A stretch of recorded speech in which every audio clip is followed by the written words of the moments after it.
মানুষ আমার কথা সবাই শুনবে, জঙ্গলের বাঘ আমার কথা শুনবে, জঙ্গলের হাতি আমার কথা শুনবে, পশু পক্ষী আমার কথা শুনবে, মানুষ তো দূরের কথা। কিন্তু আজকে বলুন, আমরা এত কথা বলি তবুও মার খাচ্ছি, লোকের কাছে প্রিয় হতে পারছি না, যেখানে সেখানে মার খাচ্ছি। তার কারণ কি? আমরা মালিক ছেড়ে দিয়েছি, আমাদের মনিবকে ছেড়ে দিয়েছি, মালিকের সঙ্গে আজ আমাদের সম্পর্ক নেই। তাই আজকে পদে পদে মুসলমান মার খাচ্ছে। মালিক কেমন? আরো 2 মিনিট কথা বলবো, তারপরে আগিয়ে যাব, বোঝার চেষ্টা করুন। এখন বলুন, বাঘের শক্তি বেশি না ছাগলের শক্তি বেশি? বাঘের শক্তি বেশি। আচ্ছা বলুন, এই শান্তিপুরে হঠাৎ যদি একটা রয়্যাল বেঙ্গল টাইগার বাঘ এসে যায়, এই শান্তিপুরের লোকজন তাকে ছাড়বে কি গো? যতক্ষণ না তাকে মারে খাওয়া দাওয়া কেউ করবে? আচ্ছা, ওই বাঘকে যখন আপনি দম দম করে মারছেন, কেউ এসে প্রতিবাদ করবে যে কেন বাঘটাকে মারলি? কারণ সবাই জানে শালায় কার না কার ক্ষতি করে দেবে, মেরে দে আগে। সবাই চেষ্টা করবে চারিদিকে ঘিরে জাল দিয়ে ধরে যে কোনো ফকিরে কাকে মার্ডার করো।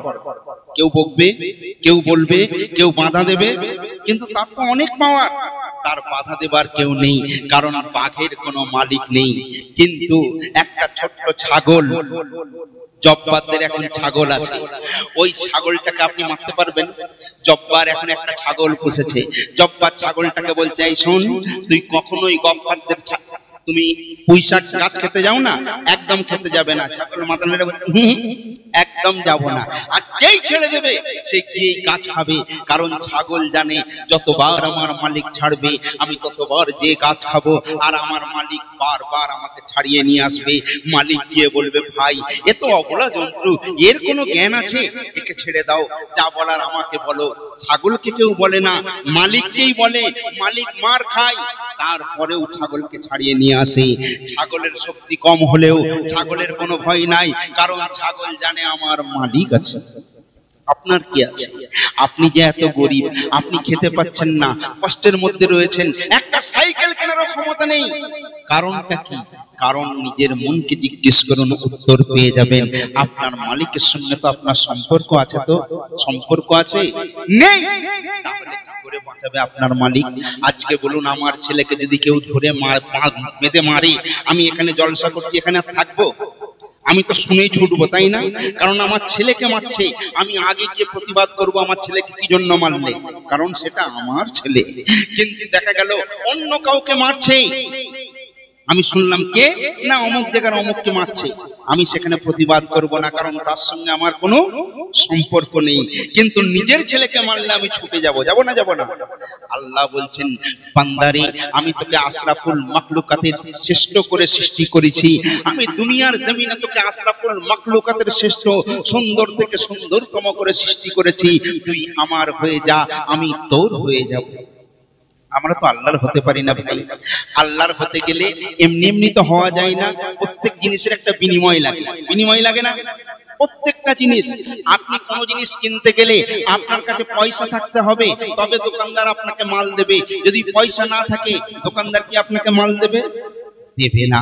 তাহলে মালিকের আপনি প্রিয় হতে গেলে কি করতে হবে? আজকে আমরা নামাজ পড়ছি, আমি তো বলবো এটা আমি লোভে করছি, মালিক এতে খুশি নয়।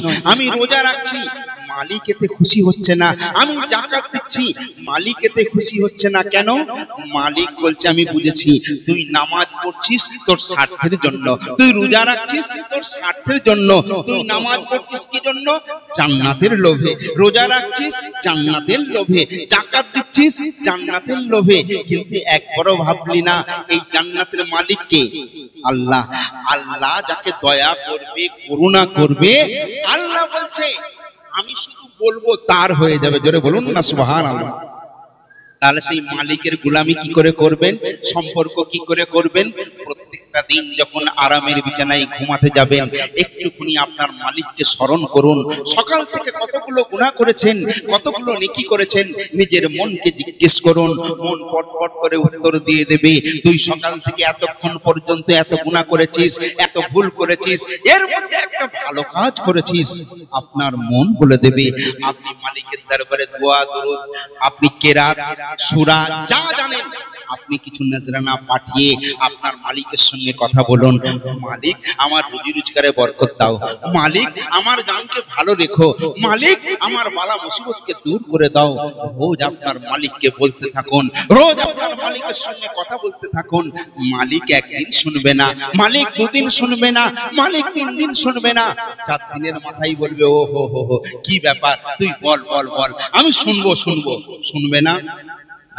যদি কোনো সন্তান বাপকে বলে, মাকে বলে, মা গো এই জামাটা আমার খুব পছন্দ হয়েছে, মা বাপ বলছে দেখ আমরা তো শাড়ি বুনে কাজ করে খাই, তেমন পয়সা নেই, ওই জামাটার দাম অনেক 2000 টাকা, একটু অপেক্ষা কর।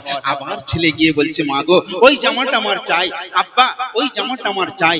বাপ বলছে আরো কদিন সবর কর। যখন মা বাপের হাতে পয়সা হলো, ছোট্ট বাচ্চা ওই জামার জন্য রোজ ঝোল ফুটছে, মা বাপ তখন আর বলতে হয় না, চিন্তা করে রাখে এই পয়সাটা জমিয়ে রেখেছি, আমার ছেলেকে এই পোশাকটা কিনে দেব, আমার ছেলেটা বহুত খুশি হবে, তাই না? ও ভাই এ তো সামান্য দয়া, আল্লাহ বলছে আমার 1000 দয়া, তার মধ্যে আধা দয়া মানুষের মধ্যে দিয়েছি। যদি তাই হয়ে থাকে আল্লাহ তো অপরন্ত দয়া, তাই না? আল্লাহর নাম রহিম, আল্লাহর নাম রহমান, আল্লাহ দাতা, আল্লাহ দয়ালু। তাহলে আল্লাহর সঙ্গে তুমি সম্পর্ক রাখো। আর আল্লাহর সঙ্গে সম্পর্ক রাখতে গেলে কি করতে হবে? নবীর সঙ্গে আগে মোহাব্বত করতে হবে, হবে না? হবে। হ্যাঁ, এখন আপনার সঙ্গে আমার খুব বন্ধুত্ব, হেভি ভাব। এখন আপনি 5 বছর পর বাইরে ছিলেন দিল্লিতে, ঘরে এসে শুনলেন এসএম নজরুল আপনার ছেলের হাত ভেঙে দিয়েছে, এই আপনার সঙ্গে আমার আর মোহাব্বত থাকবে? থাকবে? থাকবে না। আর দেখা গেল আপনার সঙ্গে আমার চেনা নেই জানা নেই, আপনার স্ত্রীর সঙ্গে আমার জানা চেনা নেই, কিন্তু আপনার ছেলেকে আমি খুব ভালোবাসি। আপনার ছেলের একটা বন্ধু বাইরে এসে দাঁড়িয়ে আছে, আপনার বাড়িতে বিরিয়ানি হয়েছে, ছেলেকে বলছে খা, আপনি বলছেন খা, ছেলে বলছে আমার বন্ধুটা দাঁড়িয়ে আছে, আব্বা জানো না ওই বন্ধুটা খুব ভালো, ওদের ওখানে আমাকে সাইকেল অ্যাক্সিডেন্ট করেছিল, ওর আব্বা আমায় নিয়ে হাসপাতাল ডাক্তারখানায় নিয়ে গেছিল, আমার জন্য ওষুধ কিনে নিয়ে এসছে, আমাকে ওর আব্বা মা খুব ভালোবাসে। এই মা বাপ তখন বলবে তোর তো বন্ধু ওখানে দাঁড় করে রেখেছিস কেন? ছেলেটাকে বলবে আরে এও যেমন আমার ছেলে, তুমি আমার ছেলে, আসো আসো, তাকেও সে মহব্বত করে, করে না? করে না? এই জন্য আল্লাহ বলছেন আমাকে যারা মহব্বত করতে চাও, আমাকে যারা ভালোবাসতে চাও, আমার আগে আমার নবী মুহাম্মদুর রাসূলুল্লাহ সাল্লাল্লাহু আলাইহি ওয়াসাল্লামকে মহব্বত করো, তাহলে অটোমেটিক তুমি আমার মহব্বত লাভ করবে। জোরে বলুন না সুবহানাল্লাহ। ভাইরে আমার একটুখানি শোনেন, বসরা বলে একটা জায়গা, ওই বসরার জমিনে একজন নবী প্রেমিক, নবীর আশিক, আলেমে দ্বীন, আলেমে দ্বীন, যে আল্লাহর প্রতি নির্ভরশীল, নবীর মুহাম্মদের মানুষ, প্রতিটা দিন 70 বার করে দরুদ শরীফ পড়ে আল্লাহর নবীর দরবারে প্রত্যেকদিন পরিবেশন করতে। অনেক আল্লাহর প্রেমী বান্দা আছে, নবীর আশিক আছে, তাদেরকে দেখলে বোঝা যায় না। এই মানুষটা প্রত্যেকদিন নবীর আশিক, নবীর উপরে দরুদ শরীফ পাঠ করতেন, কিন্তু গরিব মানুষ, একটা নয়, দুটো নয়, তিনটে নয়, চারটে নয়, 5টা তার কন্যা সন্তান, স্বামী স্ত্রী, সংসার অনেক বড়, যে ইনকামটা করে সেই ইনকামে তার সংসার চলে না। কিন্তু লোকটা ছিল আলেমে দ্বীন। অনেক আল্লাহর আলেম মানুষ থাকেন যারা না খেয়ে মরে যাবে, কিন্তু কোনদিন কারোর থেকে হাত পেতে কিছু তারা গ্রহণ করে না। এইরকম একটা মানুষ প্রত্যেক ওয়াক্তে নামাজ পড়ে আল্লাহর দরবারে নবীর উপরে দরুদের নজরানা পড়ে নবীর দরবারে প্রত্যেকদিন প্রেরণ করত। ওই লোকটাকে একদিন, দেখুন আপনি যে জীবন যাপন করছেন, আপনার জীবনে দেনা পাওনা থাকে না? প্রত্যেকটা মানুষের থাকে, থাকে না? রোজ তো নগদে কিছু কেনা যায় না।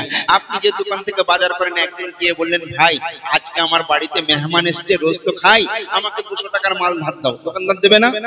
এই রকম লোকটা নেই, কিন্তু লোকটা ভালো বলে সবাই দেয়। এই রকম দিতে দিতে কার কাছে 2000, কার কাছে 4000, কার কাছে 5000, কার কাছে 10000, এই রকম টাকা ঋণী হয়ে গেছে। এইবারে চিন্তা করছি এত ঋণ আমি মেটাবো তো কেমন করে মেটাবো? সব লোকজন এসে একদিন ধমক দিল। দেখবেন আইন কানুন হচ্ছে গরিবদের জন্য, বড় লোকের জন্য নয়। গরিব মানুষ যদি একটা ছোট্ট অন্যায় করে তার জন্য ফাঁসি পর্যন্ত হতে পারে, কিন্তু বড় লোক যদি 5টা মার্ডারও করে দেয় কোনো ব্যাপার নেই, কারণ তার টাকা আছে, তাই না? যার পয়সা নেই দুনিয়ায় তার কোনো দাম নেই। এই লোকটা যখন অসহায় হয়ে গেল, সব লোক এসে বলল কোনো কথা শুনতে চাই না, 1 সপ্তাহ টাইম দিলাম, সামনে রোববারে যে 10,000 পাই সে বলছে আমার 10,000 চাই, যে বলছে 5,000 পাই আমার 5,000 চাই। সবাই এসে জবরদস্তি করে একটা ডেট ফাইনাল করে দিল, আর বলে দিল রোববার দিনে যেন সমস্ত পয়সা বুঝে পাই। ভাইরে আমার, এই আলেমে দ্বীন প্রত্যেকদিন নামাজ, ইশার নামাজ পড়ার পর নবীর শানে দরুদ ও সালামের নজরানা পাঠ করে আল্লাহর দরবারে ঝরঝর করে কাঁদে। সে ছিল নবীর আশিক, নবীর মুহাব্বতের মানুষ, আর সর্বদাই ইয়া রাসূলুল্লাহ ইয়া হাবিবাল্লাহ পড়তে থাকে। আমার নবীর সঙ্গে যদি কারোর রিশতা হয়ে যায়, আমার নবীর সঙ্গে কারোর যদি সম্পর্ক হয়ে যায়, আমার নবীর সঙ্গে কারো মোহাব্বত যদি হয়ে যায়, সে কোনোদিন দুনিয়ার জমিনে কারো হাতে কারো মাধ্যমে সে অপমান, অপদস্থ, বঞ্চিত, লাঞ্ছিত হতে পারে না। এত বড় নবীর আশিক কেউ জানে না, যেটা কেউ জানে না সেটা আমার আল্লাহ জানে, যেটা কেউ জানে না আমার নবী জানে। কি গো, জানে না? জানে না। নবীর এত বড় আশিক, নবীর দরবারে কেঁদে কেঁদে চোখটা ভিজিয়ে ফেলেছে, ঘুমিয়ে গেল। হঠাৎ ওই খ্বাবের মধ্যে ওই আশিকটার সামনে আমার রাসূলুল্লাহ সশরীরে দণ্ডায়মান। ওই হাফেজ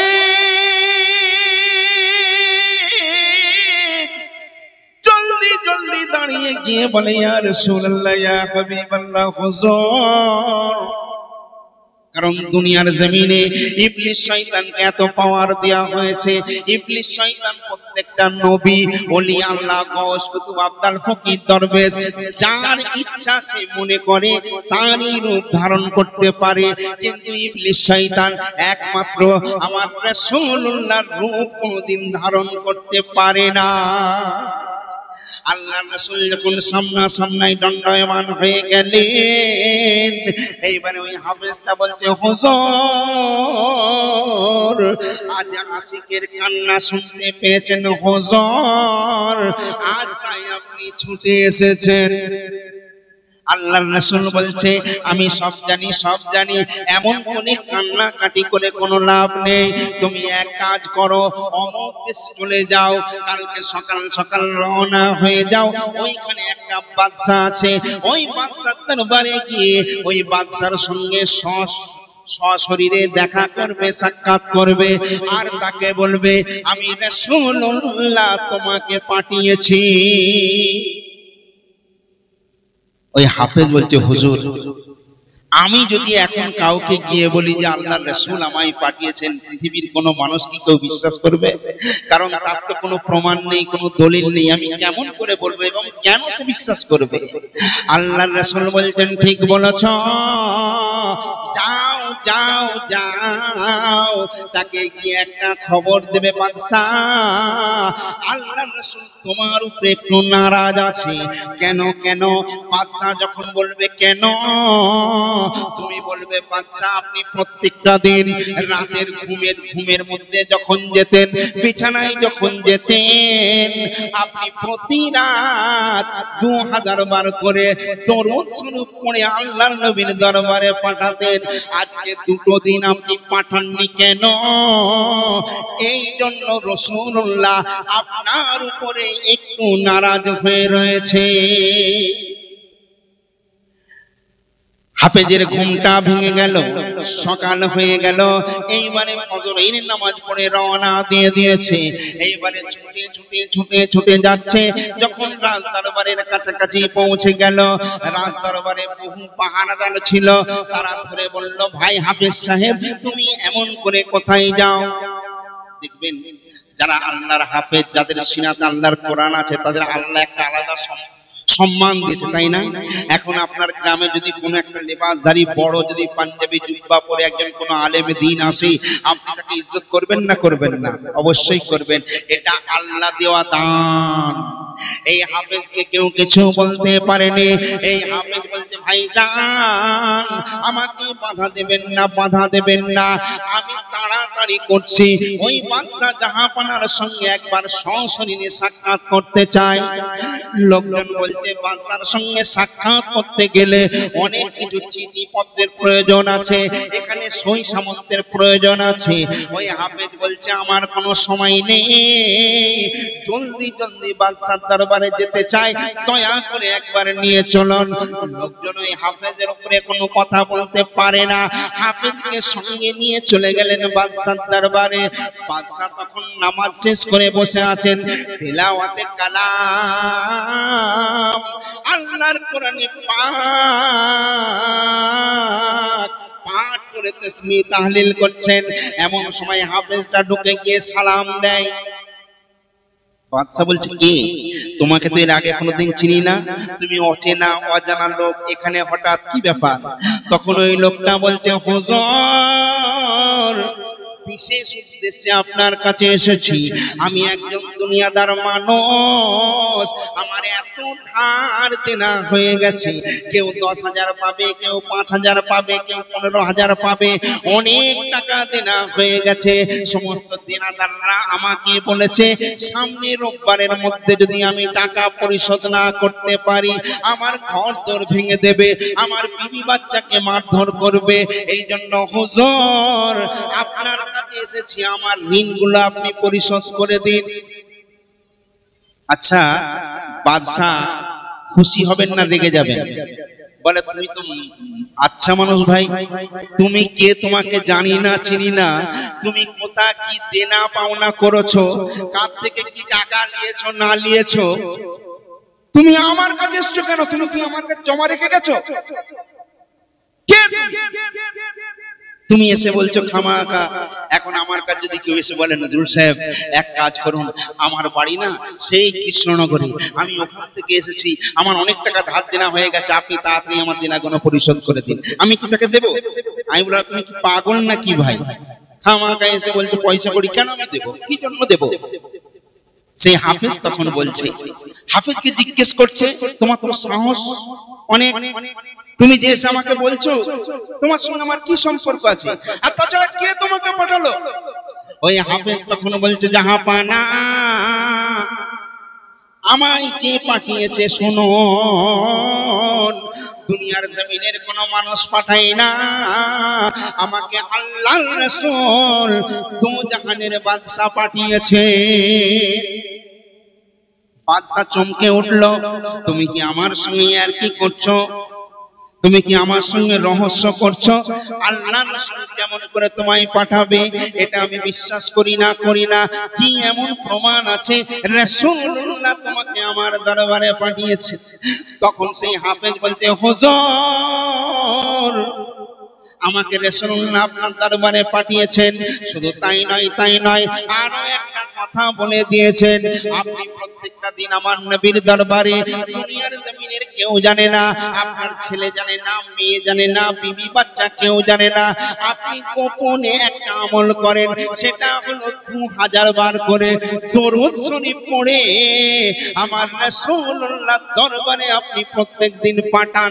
আজকে 2 দিন হয়ে গেল আপনি আমার নবীর দরবারে দরুদ পাঠাননি, এই জন্য রাসূলুল্লাহ আপনার উপরে বেজার রয়েছে।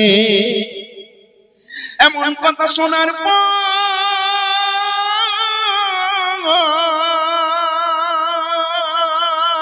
সঙ্গে সঙ্গে বাদশা ওই ইমামকে বুকে টেনে নিলেন আর চোখের পানি ছেড়ে দিয়ে কাঁদেন আর কেঁদে বলছেন, ভাই তোমার হাতটা একবার দাও। ওই হাতটাই বারবার চুমা দেন, আবার মুখের পানে চুমা দেন। ওই হাফেজ বলছে, এমন করে কেন চুমা দিচ্ছেন? বলে, যে হাতটা নবীর কদমে লেগেছে এই হাতটা কতই না দামি। ভাই তুমি ঠিক বলেছ, আমার রাসূলুল্লাহ তোমায় পাঠিয়েছে। তুমি ঠিক বলেছো, তোমার কত দেনা আছে, যা দেনা আছে আমি সব দিয়ে দেব। এই সমস্ত টাকা পয়সা সব বললো এই লোকটাকে দিয়ে দাও। ওই লোকটা নিয়ে চলে আসছেন। যারা যারা দেনাদার ছিল তাদেরকে খবর করে দেয়া হলো, রবিবারে নয়, আজকে বুধবার, আজকেই চলে এসো, যে যার পাওনা করি বুঝে নিয়ে চলে যাও। সমস্ত পাওনাদাররাও সেইখানে ছুটে এলো, এসে হাফেজের কাছে বলছে, সমস্ত পাওনাদাররা এসে বলছেন, ও ভাইজান আপনি আমাদের মাফ করে দিন, আমাদের পয়সা দেওয়া লাগবে না, লাগবে না, আমরা আপনাকে ওই পয়সাটা মাফ করে দিলাম। হাফেজ বলছে, আমি তো মাপ নেব না, তোমরা যেটা পাও সেটা নিয়ে নাও। সেই পাওনাদাররা তখন বলছে, ভাই রে, আজকে যে তোমাকে বাদশার দরবারে পাঠিয়েছিল সেই রাসূলুল্লাহকে আমরা দেখেছি, আজকে সেই রাসূলুল্লাহর হুকুমে তুমি বাদশার দরবারে গিয়েছিলে, আর বাদশাও তোমাকে পরিপূর্ণ মাল দিয়ে দিয়েছেন। আজকে একটুখানি সুযোগ দাও, এমন নবীর আশিকের সাথে আমরা কোনোভাবে কোনো কিছু নিতে পারবো না। একবার যে হাত নবীর কদমে পড়েছে ওই হাতটা একবার আমাদের হাতে দাও। জোরে বলুন। এটা হলো মোহাব্বতের রাসূল। ও ভাই, রাসূলের মোহাব্বত, রাসূলের প্রেম লোক দেখানি নয়, লোককে দেখিয়ে কিছু করা যায় না। দেখবেন একটা কথা আপনাকে বলি, ইসলামের রোকন কটা বলুন?